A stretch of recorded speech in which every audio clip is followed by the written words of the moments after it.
Princess Mina sat alone in her royal chambers, staring at the small blue planet on her screen. Earth, soon to be her new home. She touched the breathing mask covering her nose and mouth, the device that kept her alive, and the reason for her exile. "Your Highness, the council has arrived." The servant's voice came through the door. Mina stood tall, her silver dress shimmering in the light of the 3 moons that shone through her window. "Let them in." 5 old men entered, each wearing the gold robes that marked them as the Imperial Council. None of them would look directly at her face, at the mask she wore. They never did. "Princess Mina, we bring the final decision of the council," said Councillor Da, the oldest of them. "You will leave for Earth tomorrow." Mina nodded. She had expected this. Ever since her father, the Emperor, had died 3 months ago, her cousin Juan had been working to remove her from the royal line. "The transport is ready," Councillor Da continued. "You are allowed to take personal items only. No royal treasures, no weapons, no communication devices beyond basic translation tools." "And my medical equipment?" Mina asked, her voice slightly muffled behind her mask. The councillors shifted uncomfortably. Her impairment, as they called it, made them nervous. She had been born with lungs that couldn't process the gases in most atmospheres. Without her mask and the special mixture it provided, she would die within minutes. "Yes, your equipment is allowed," Councillor Da said. "Earth's atmosphere is partially compatible with your condition, which is why it was chosen. You will still need your mask, but less frequently than on other planets." Mina knew the real reason. Earth was new to interstellar relations. Humans had only achieved faster-than-light travel 15 years ago. They were considered primitive, unimportant, a perfect place to dump an unwanted princess.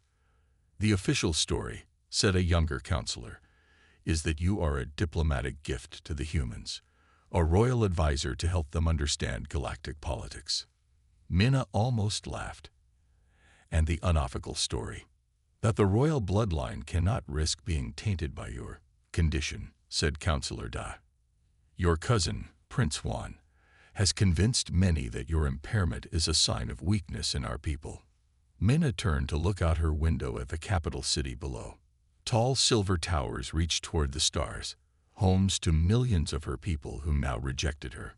"The humans have been told you are coming," Councillor Da said. "They believe it is an honor. They know of your condition, but not that it is the reason for your exile." "When did breathing differently become such a crime?" Mina asked quietly. None of the councillors answered. They had no answer that wouldn't reveal their shame. After they left, Mina packed her things. She took her favorite books, her clothes, and most importantly, her father's last gift to her, a small data crystal containing his research. He had been working on a cure for her condition before he died suddenly. Too suddenly, Mina had always thought. That night, as the transport ship prepared for her arrival, Mina took one last walk in the royal gardens. The night air here was thin enough that she could remove her mask for a few minutes. She breathed deeply, savoring the scent of the silver flowers that grew nowhere else in the galaxy.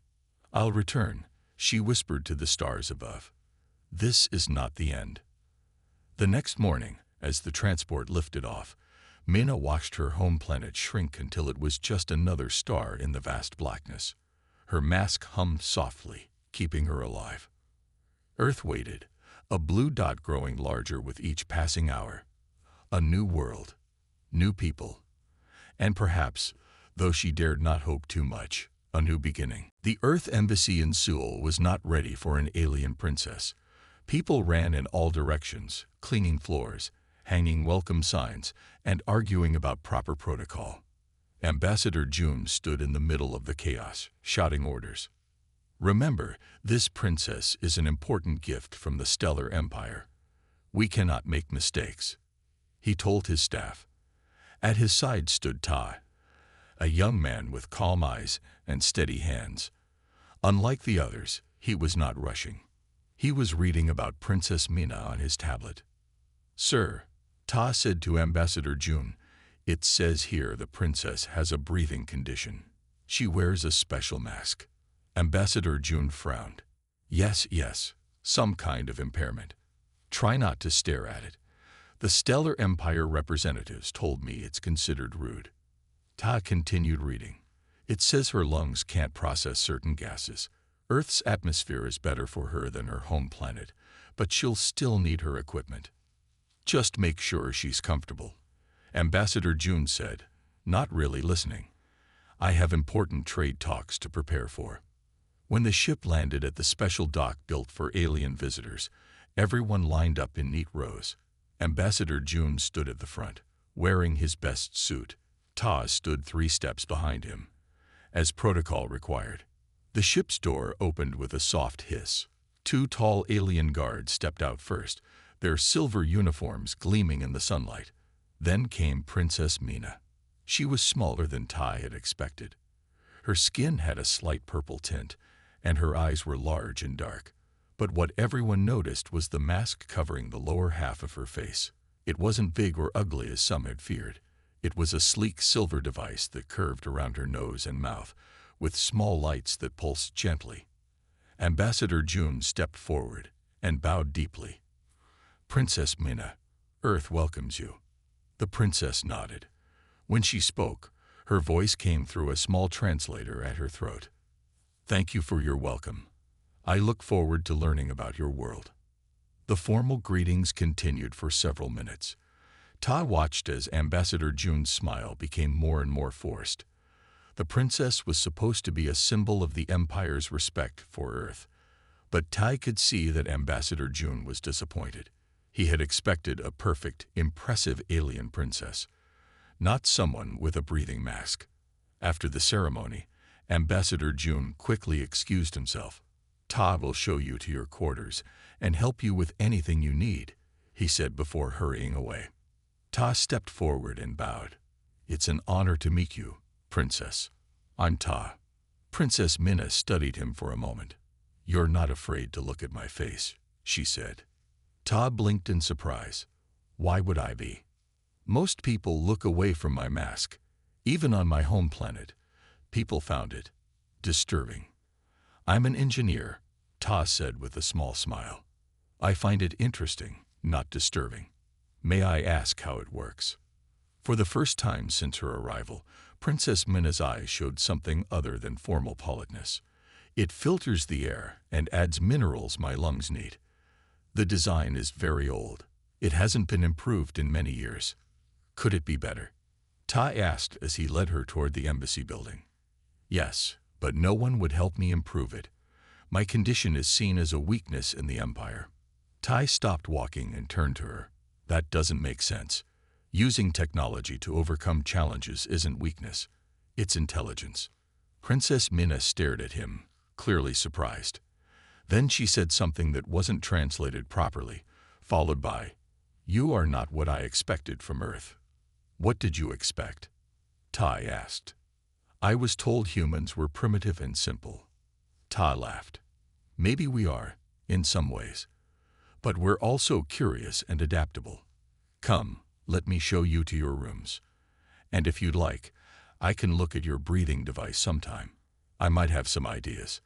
As they walked through the embassy doors, Princess Mina felt something she hadn't felt in a long time. 2 weeks had passed since Princess Mina arrived on Earth. She sat in the embassy garden, watching birds fly between trees. On her home planet, birds did not exist. Here on Earth, there were many new things to see. Princess Mina, a voice called. She turned to see Ta walking toward her with a small box in his hands. Good morning, Ta, she said. Her translator made her voice sound flat, but she was happy to see him. I worked on something for you, Ta said, sitting next to her on the bench. May I see your breathing mask? Mina hesitated. Without her mask, she could only breathe Earth's air for about 5 minutes before feeling sick. I brought a temporary one, Ta said quickly, showing her a simple mask in the box. Just for a few minutes while I show you what I made. Mina carefully removed her silver mask and put on the temporary one. It was less comfortable but worked well enough. Ta examined her silver mask with gentle hands. I studied the design. he said. It's very good, but I think I can make it better. He opened the small box and took out a tiny silver chip. This will make the air filter work faster and use less power. He worked quickly, placing the chip inside her mask. There, he said after a few minutes. Try it now. Mena switched back to her mask and took a breath. Her eyes widened. The air felt cleaner, fresher. It works better, she said with surprise. Ta smiled. I thought it might. Earth technology might be simpler than what you have in the Empire, but sometimes simple is good. Thank you, Minna said. No one had ever tried to help her with her condition before. Would you like to see more of Seoul today? Tai asked. There's a technology fair in the city. Soon, they were walking through the busy streets of Seoul. People stared at Minna. Some pointed at her purple skin and her mask. A child asked his mother loudly if Minna was sick. I'm sorry about that, Ta said. It's fine. I'm used to stairs, Minna replied. At the technology fair, they looked at new inventions from around Earth. Minna was surprised by how creative humans were. They had less advanced materials than the Empire, but they found clever solutions to problems. Princess Minna, a cold voice said behind them. They turned to see a group of aliens from the Nexus Federation, another powerful group in space. Their ambassador, a tall blue-skinned being, looked down at Minna with disgust. I'm surprised to see the Empire's defective princess here, he said. Ta stepped forward.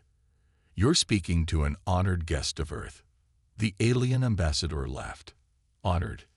The Empire sent her here because they didn't want her. Everyone knows about her. Problem. He pointed at Minna's mask. Minna stood very still, her face hot with shame. It was happening again, just like at home. But then Tai did something unexpected. Her breathing apparatus is actually extremely advanced technology, he said loudly, so others could hear. Princess Minna has taught me how it works. It's far more complex than anything we have on Earth. We're lucky she's sharing her knowledge with us. The alien ambassador seemed confused. He had expected Earth people to reject Minna too. In fact, Ta continued, Princess Minna is helping us develop new breathing systems for our deep-sea explorers.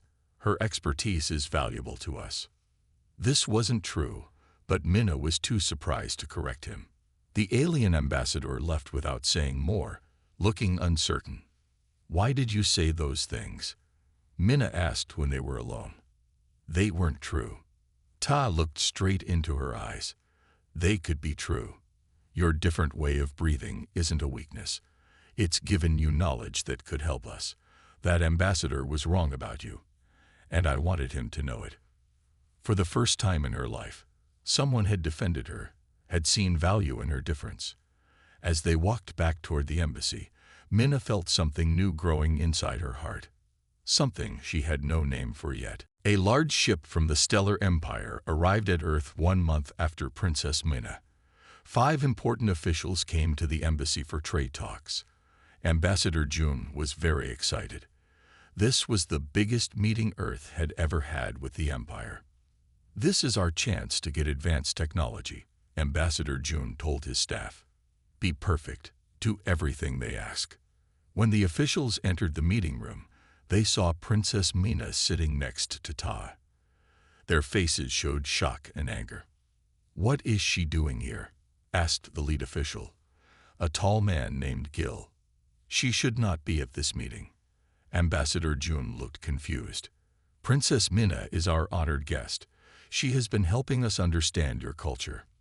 Gil's face turned dark. She is not a princess anymore. She was sent here as a gift, not as a diplomat. Minna stood up. I am still of royal blood, Gil. You cannot change that. Your blood is damaged, Jill said cruelly. Your cousin, the new Emperor Huan, has removed you from all royal records. Ta stepped forward.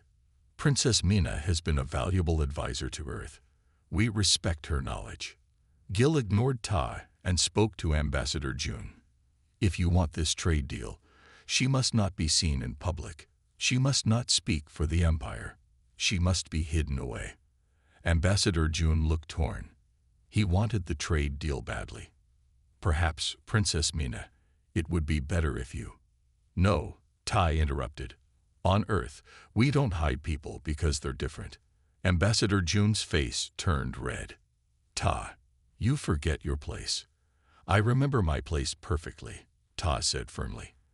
As a citizen of Earth, I believe we should not treat anyone as less valuable because of physical differences. The room was silent. The officials from the Empire looked shocked that someone would speak against them.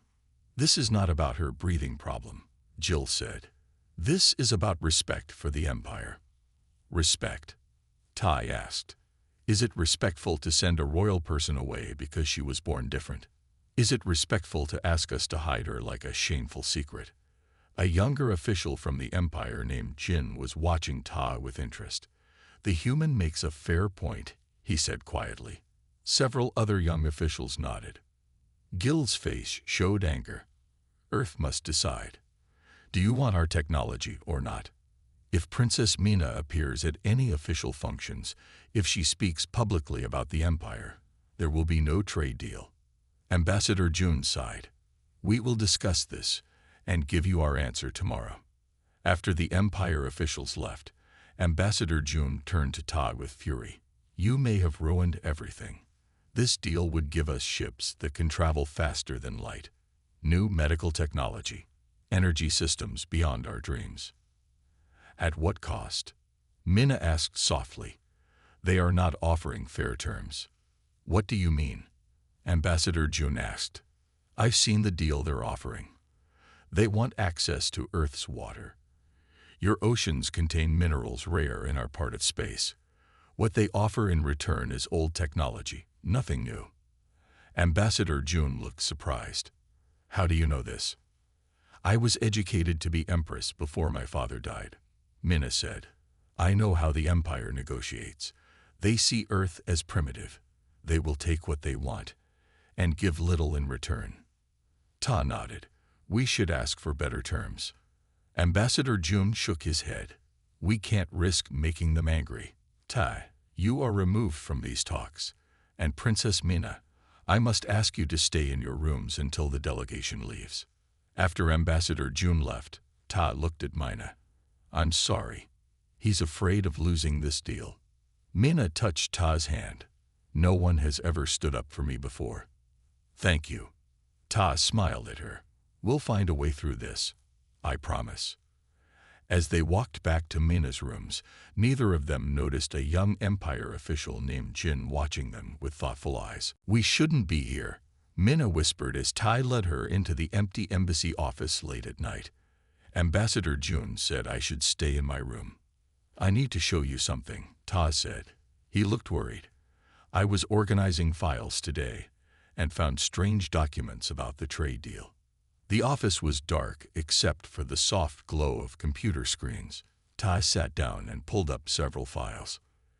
Look at this, he said, pointing to a document. This shows water rights for all of Earth's oceans, not just the sampling areas they talked about in the meetings. Mina leaned closer, her breathing mask making a soft humming sound. They're trying to take control of all your water, she said. This is worse than I thought. Ta nodded and opened another file. And I found this in a hidden folder. Mina gasped. On the screen was a picture of her father, the former emperor, with notes about his death. How did you get this? It was in a secret communication between Ambassador June and someone called Juan, Ta said. My cousin, Mina said, her voice tight with anger. These notes say my father's illness was not natural. Ta, this means Juan poisoned my father. As they read more files, the truth became clear. Juan had killed the emperor and worked with corrupt officials on Earth to send Mina away. Now he was planning to take Earth's water resources while giving little in return. We need to tell someone, Ta said. This is wrong. Who would believe us? Mina asked. Ambassador June is clearly working with my cousin. Suddenly, they heard voices in the hallway. Tai quickly turned off the screen and pulled Mina behind a large cabinet. The door opened. Ambassador June entered with Gil, the lead official from the Empire. The water rights agreement is ready to sign tomorrow, Ambassador June said. No one knows what it really includes. Gil laughed. Good, and you've kept the princess hidden. Yes, she and that troublesome assistant won't be at the signing. Gil handed Ambassador June a small box. Your payment, as promised. Enough rare minerals to make you very wealthy. And what about Princess Minna? Ambassador June asked. What happens to her after the agreement? Emperor Huan wants her returned to the Empire, Jill said coldly. He can't risk her telling anyone about his involvement in the former emperor's death. Mina's hand tightened around Tae's arm. They were planning to take her back and probably kill her. After Ambassador June and Gil left, Tai and Minna came out of hiding. We need to leave, Ta said urgently. It's not safe for you here anymore. Where can we go? Minna asked. The embassy is watched by Gil's guards. Ta thought for a moment. My sister Shume runs a technology repair shop in the city. We can go there. They won't think to look for an alien princess in a small shop. They copied the important files onto a small data device and carefully made their way out of the embassy. They used a service exit that Tai knew was not watched. The streets of Seoul were quiet at night. Minna pulled her hood up to hide her purple skin. They took 3 different transportation pods to make sure no one could follow them. Sumi's shop was in a busy market area. Despite the late hour, she was still working when they arrived. She looked up in surprise. Ta, what are you doing here so late? And who's this? We need help, sister, Ta said. This is Princess Minna from the Stellar Empire. We're in trouble. Sumi looked at Minna's mask and purple skin showing under her hood. Instead of showing fear or surprise, she simply nodded. Any friend of my brother is welcome here, she said. Come inside quickly. As they entered the small back room of the shop, Minna felt both fear and hope. They had discovered a dangerous truth, but at least they weren't alone. 3 days had passed since Tai and Minna fled to Sumi's shop. News screens around the city showed their pictures. The official story said they had stolen secret documents and needed to be found. They're looking everywhere for you too, Sumi said as she closed her shop for the night. The Empire guards are checking all transportation hubs. Minna sat on a small cot in the back room, working on her breathing mask. Ta had brought her tools and parts to improve it. The air in a crowded city was harder for her to breathe than at the embassy. We need to release the files we found, Ta said. People need to know the truth about the water rights deal. But who would believe us? Minna asked. Ambassador June would say the files are fake. Shuni brought them hot drinks. The signing ceremony is tomorrow. Once it's done, it will be too late. Ta paced the small room. Maybe we could reach Jin, that young official who seemed different from the others. Too risky, Sumi said. The embassy is heavily guarded now. Minna looked out the small window at the city lights. They'll never stop looking for me. My cousin wants me gone forever. The room grew quiet. Then Tae stopped pacing and looked at Minna with wide eyes. I have an idea. It's unusual, but it might work. What is it? Minna asked. Last month, Earth signed the Interspecies Relations Act, Tae explained. It says that any non-Earth person who marries an Earth citizen gets protection under Earth law. They can't be taken away without their consent. Sumin nearly dropped her cup. Ta, are you suggesting? Ta looked straight at Minna. If you were my wife, legally, the Empire couldn't take you back. Even Ambassador June couldn't override it. Minna stared at him. You want to marry me? As a legal protection? Yes, Ta suddenly looked nervous. It would be a marriage on paper, to keep you safe. Suni shook her head and smiled. Brother, you are a terrible liar. Mina's translator couldn't properly convey the tone of Suma's words, so she looked confused. What do you mean? Sumi pointed at Ta. My brother has talked about you nonstop since you arrived on Earth. How smart you are. How brave. How your eyes shine when you learn something new. Tay's face turned red. Sumi, please. Is this true? Minna asked softly. Tay took a deep breath. Yes, the marriage would be for your protection, but I would be honored to be your husband for real reasons too. I've never met anyone like you, Minna. Minna touched her breathing mask. But I'm damaged. Impaired. That's what everyone says. Not to me, Ta said firmly. To me, you're amazing. You've overcome so much. You're smarter than anyone I know. And you see things others miss. He took her hands. Your breathing mask doesn't define you. It's just a tool you use, like glasses or hearing aids. Minna felt warm tears in her eyes. No one had ever spoken to her this way. I know this is sudden, Tai continued, and I understand if you say no, but I want you to know that I see you, all of you, not just your mask. Minna looked at their joined hands, her purple skin against his human tone. In my culture, marriage is usually arranged for political reasons.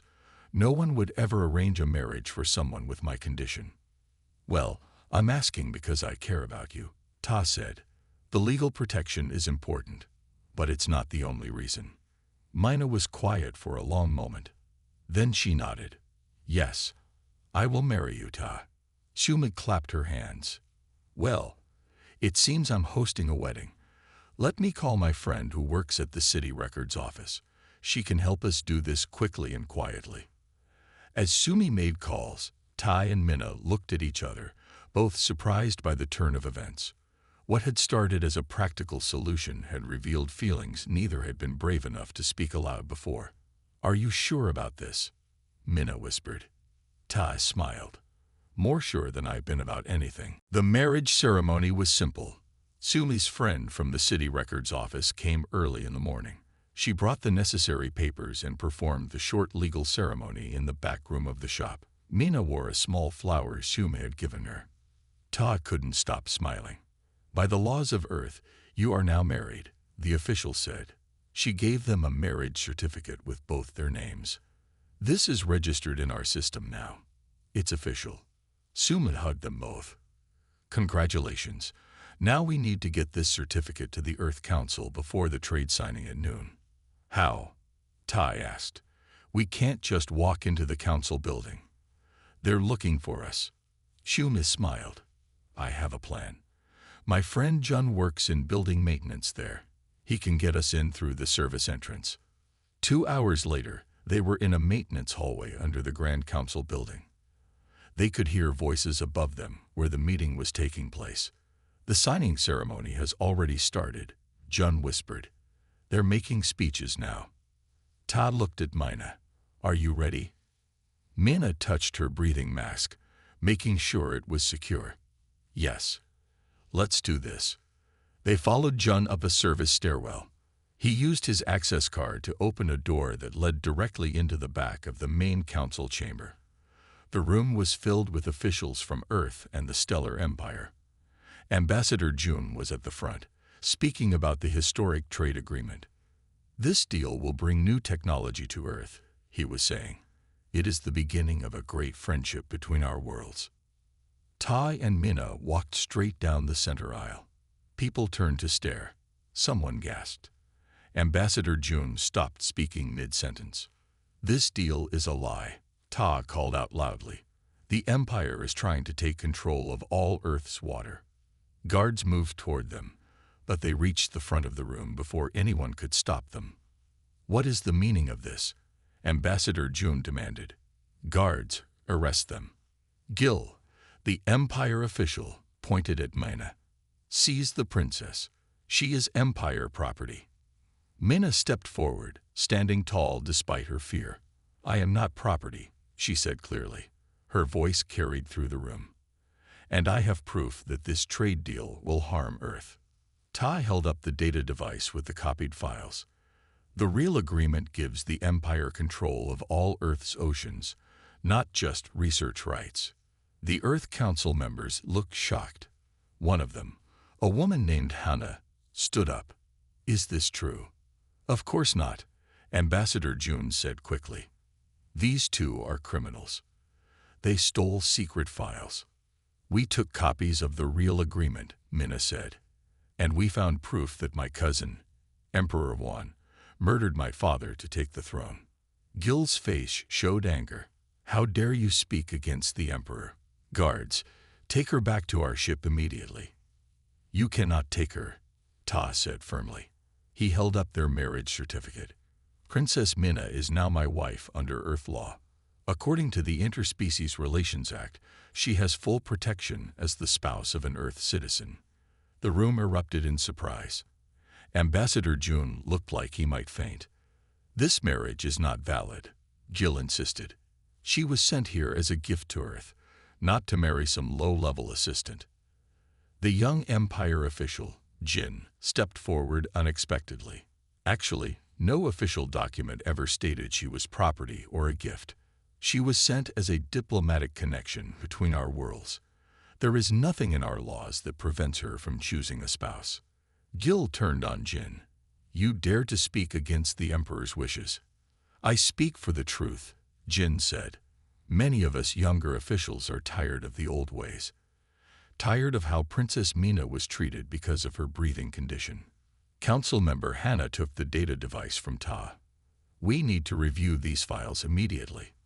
The signing is postponed until we know the truth. You can't do that, Gil shouted. The agreement must be signed today. Not until we verify these claims, Hannah said firmly. And Princess Minna and her husband will remain under Earth's protection while we investigate. Minna looked at Ta, hardly believing what was happening. For the first time in her life, people were listening to her, and for the first time, she truly belonged somewhere, with someone who saw her for who she really was. 3 days after the confrontation, the Earth Council called a special meeting. The large hall was filled with people from all over Earth. News screens showed the event worldwide. Tai and Minna sat in the front row, nervous but hopeful. Council leader Hannah stood and spoke to the crowd.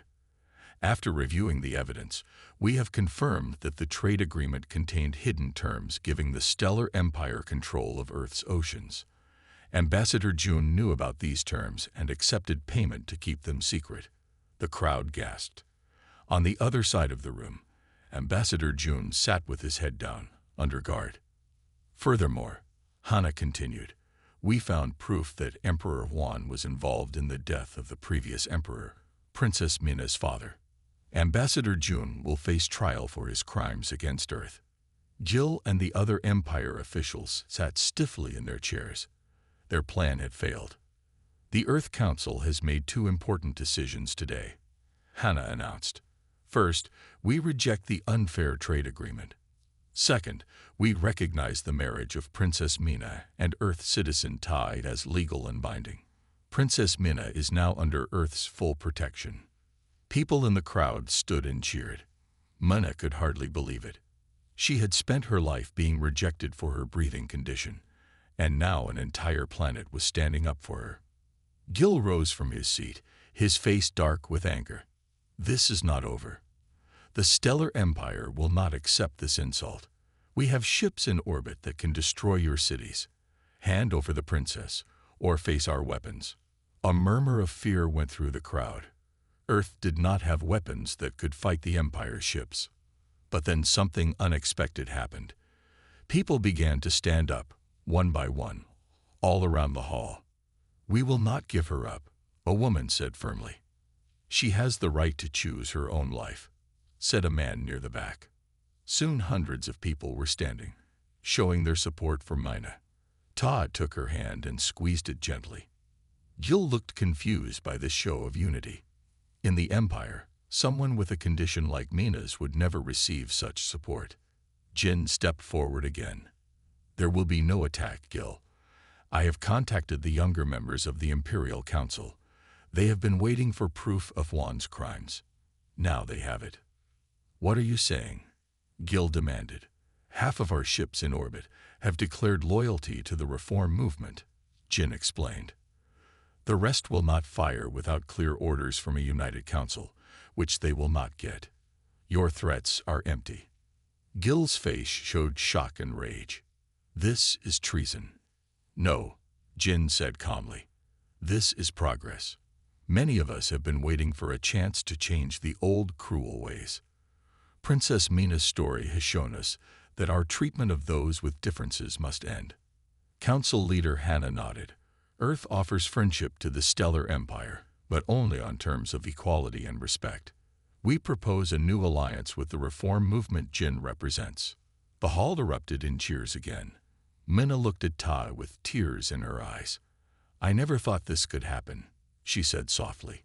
All my life, I was told my breathing condition made me less valuable. Humans see things differently, Ta said. We understand that differences can make us stronger, not weaker. Your unique perspective helped save Earth from a terrible deal. Outside the council hall, people gathered in cities around the world. They held signs supporting Princess Mina and Earth's decision. Some people even wore face masks similar to Mina's as a sign of solidarity. For the first time, the galaxy was seeing the true strength of humanity, not in weapons or technology, but in their willingness to stand together and protect someone others had rejected. As Tai and Mina left the council hall hand in hand, they knew that what had started as a marriage of protection had become something much more powerful, a symbol of hope for change throughout the stars. 6 months passed. The seasons changed in Seoul, and snow fell softly outside the window of Tai and Mina's new home. It was a small apartment near Sumi's shop, filled with a mix of Earth items and a few treasures Mina had brought from her home world. Mina sat at a workbench, carefully adjusting a breathing device similar to her own. Since coming to Earth, she had started a small business making specialized breathing equipment for humans who worked in difficult environments like deep mines or underwater research stations. Your design is amazing, Ta said, looking over her shoulder. The underwater researchers say they can stay down twice as long with your masks. Mina smiled. The mask she wore now was much smaller than her original one. Ta had helped her improve it, using Earth materials in new ways. On most days, she only needed to wear it for a few hours. Earth's air had become easier for her lungs over time. I have news, Ta said, sitting beside her. The Earth Council wants you to help with the new trade talks next month. They say your knowledge of both worlds is valuable. Mina put down her tools. After the events at the council hall, she had become an unofficial advisor on interstellar relations. Humans valued her unique perspective. I'll help, she said. The new agreements should benefit both sides equally. Their communication screen lit up with an incoming message. It was Jin, now the official representative of the Stellar Empire on Earth. Princess Mina, I bring important news, Jin said when his face appeared on the screen. Your cousin Juan has been removed from power. The reform movement succeeded. The new leadership council wishes to speak with you. Mina felt her heart beat faster. What do they want? They offer to restore your royal status, Jin said. You would be welcomed back to the empire with full honors. They acknowledge the wrongs done to you and wish to make amends. Tai took Mina's hand but said nothing. This was her decision to make. And what of people with conditions like mine? Mina asked. Will they be treated differently now? Jin nodded. That is part of the reform. No one will be judged for physical differences anymore. Your story has changed many minds, Princess. Thank you for this news, Mina said. I will consider their offer. After Jin's image disappeared, Tai and Mina sat in silence for a moment. Will you go back? Ta finally asked. His voice was calm, but Mina could see worry in his eyes. They were my people once, Mina said softly. I was raised to serve them. She stood and walked to the window, looking out at the snow falling on the busy streets of Seoul. Below, humans hurried about their day. Different shapes, sizes, colors. Some with devices to help them hear or see or walk, all accepted as part of the rich fabric of humanity. But Earth is my home now, she continued. Here, I found something I never had in the Empire. What's that? Tai asked. Acceptance, value, love. She turned to face him. I won't return to the Empire, except perhaps to visit. My place is here, with you. Ta smiled and stood to join her at the window. I'm glad. I've gotten used to having an alien princess as my wife. Minna laughed. And I've gotten used to having a human husband. Later that day, they visited Sumi's shop. Her business had grown, and she now sold adaptive technology for both humans and the growing number of aliens visiting Earth. Will you help me design something? Minna asked her sister-in-law. I want to build a school where humans and aliens can learn from each other, where children with different needs can find solutions together. That sounds wonderful, Sumi said. What will you call it? Minna looked at Ta, who nodded encouragingly. The New Beginning Institute, Minna said, because everyone deserves a chance to start again, no matter how different they might be. As evening fell over Seoul, Minna removed her breathing mask completely. Each day, she could breathe Earth's air a little longer. It was a small change, but important. Like Earth itself, she was adapting, growing, becoming something new. What had started as exile had become the greatest gift of her life.